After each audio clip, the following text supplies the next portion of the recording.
Okay, now we will move to sleepers for the upcoming 2020-21 season. We'll start in the West. Okay, Edward, who is your sleeper? Yeah, so my sleeper is actually the Utah Jazz. Nobody really talks about them. And I seen a couple of their preseason game also. This is based on all my preseason takes. So they actually look very dangerous because all their guys, except of course Rudy Gobert, can't shoot the ball. Like if this team starts making 3 pointers, watch out. I mean, they got Bojan Bogdanovic, Joe Ingles, like Donovan Mitchell carrying the ball. Mike Conley, he had a rough start, but I think he's back to like, oh, he's that Mike Conley that we know that we saw from the Grizzlies. And then yeah, I think their bench is really underrated too. They got Derek Favors. Welcome back. So it's going to be very interesting how they're going to do it.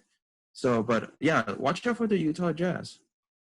Yeah, and just to clarify, sleeper by sleeper, I mean, a team that we think can win the conference, has the talent at least to win the conference, and probably raise some eyebrows about how well they do compared to their expectations.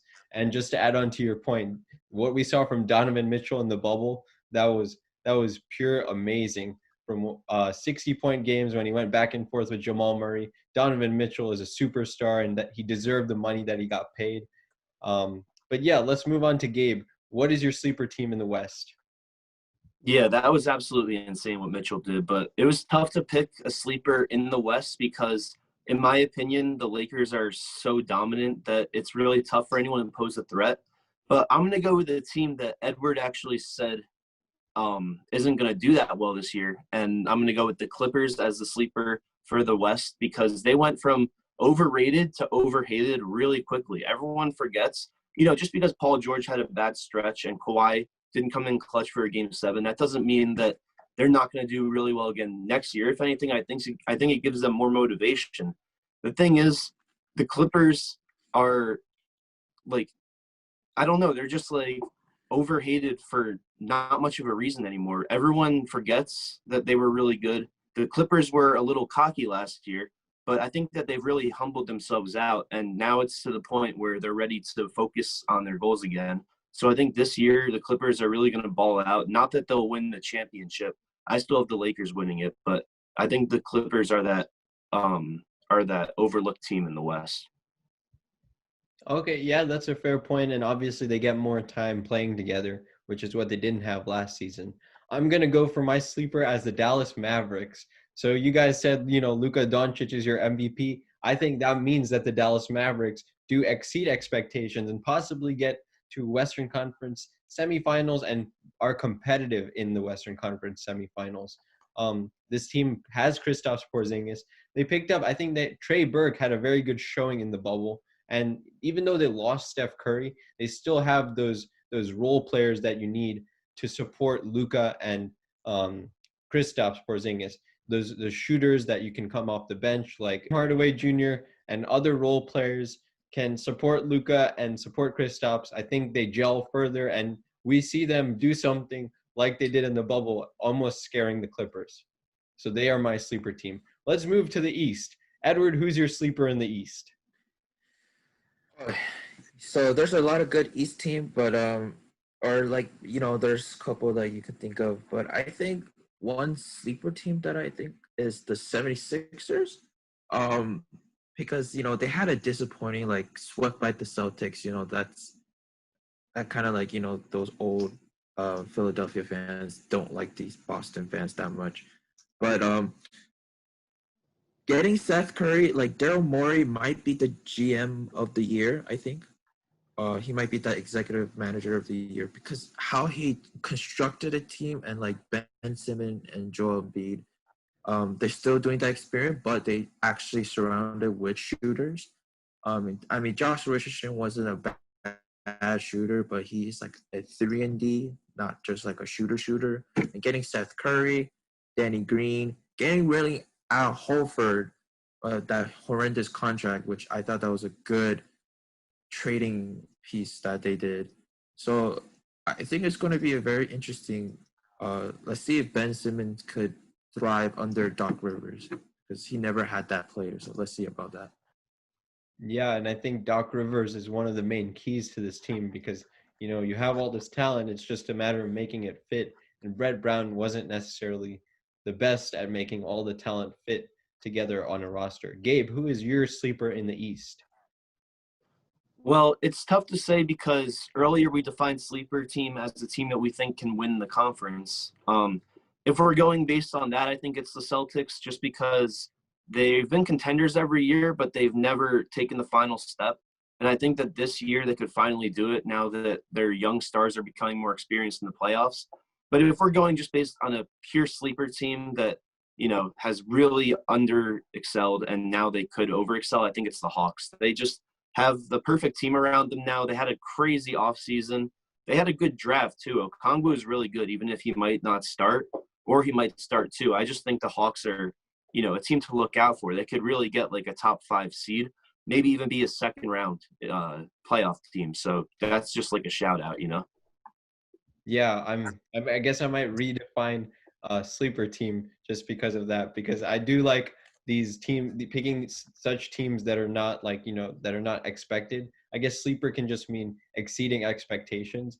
And my sleeper team in the East will go with that definition and be the Washington Wizards. I think Russell Westbrook and Bradley Beal are a good combination. I think Bradley Beal is a proven scorer and he can kind of complement Russell Westbrook's transition offense, getting those layups, and all the movement that Russell Westbrook creates. We saw him carry an Oklahoma City team with virtually not much other talent just before he left Oklahoma City, just before he moved to Houston. So I think, Russell Westbrook and Bradley Beal, you can't count them out. Never. And with that said, let's move on to the final part of this segment. This is the best part. Edward, give me one hot take for this upcoming NBA season. One of my hot take is that the Clippers is not going to make it to the Western Conference. The reason why is, yes, I think they're a good team.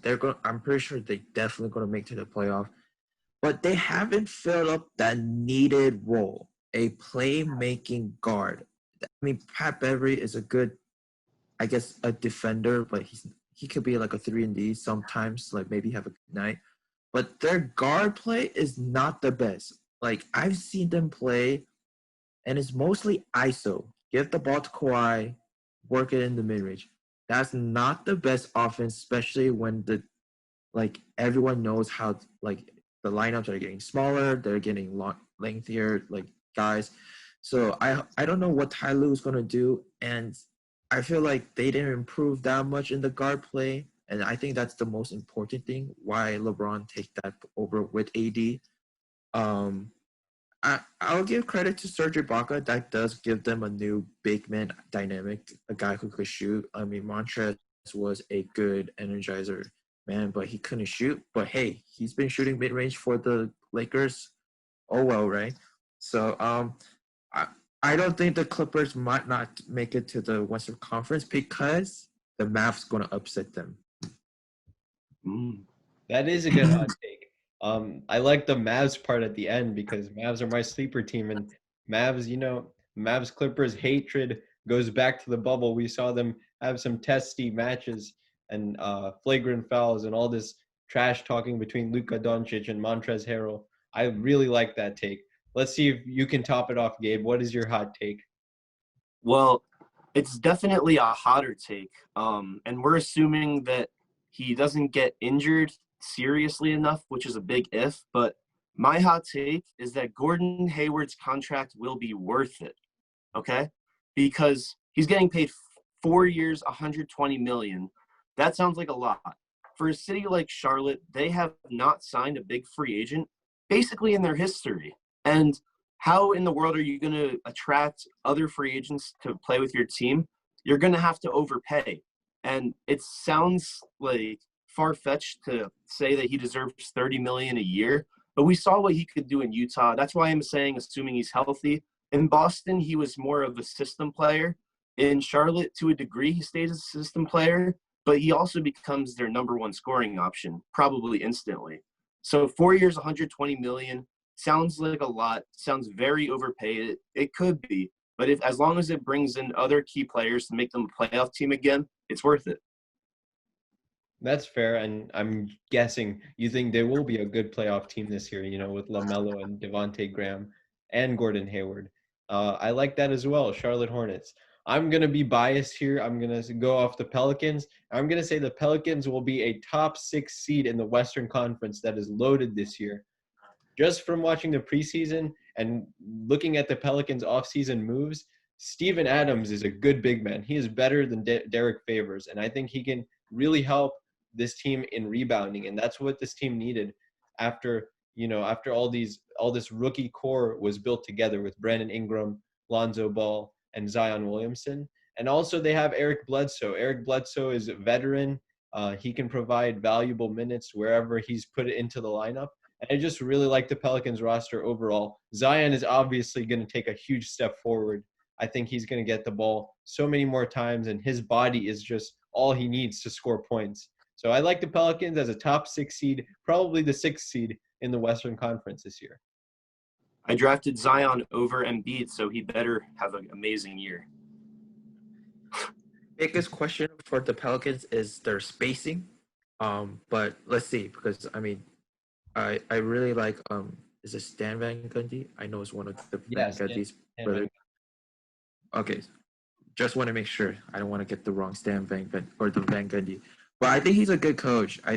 The reason why it didn't work out in Detroit because I think he was a basketball role operator, which that's not a good thing sometimes.